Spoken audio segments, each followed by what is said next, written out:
দর্শক বন্ধুরা, আমরা আছি এখন দিনাজপুর জেলা খানসামা থানা খানসামা ব্রিজের।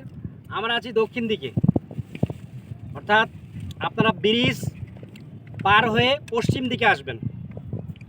অর্থাৎ আপনারা যদি নীলফামারী থেকে আসেন তাহলে বাম দিকে যে রাস্তাটা গেছে ওই দিকে আসবেন। এখানে আসলে টিকটকের বাজার আছে, সাথে একটা মসজিদ রয়েছে। মসজিদের অপোজিট পাশে অনেকগুলো ফুচকার দোকান রয়েছে, ভাসমান ফুচকার দোকান রয়েছে।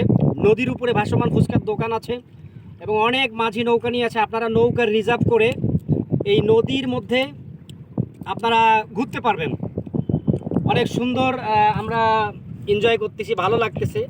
মনে হচ্ছে যেন আমরা একেবারে 7 সমুদ্র 13 নদী পাড়ি দিচ্ছি। আমাদের সাথে আছে কারি মাওলানা সাখাওয়াত ভাইজান, বিশিষ্ট সঙ্গীত শিল্পী। আপনারা অবশ্যই আসবেন, আপনাদের সকলের এখানে আমন্ত্রণ রইল। ইনশাআল্লাহ আপনারা এই সৌন্দর্য উপভোগ করতে পারবেন। ধন্যবাদ।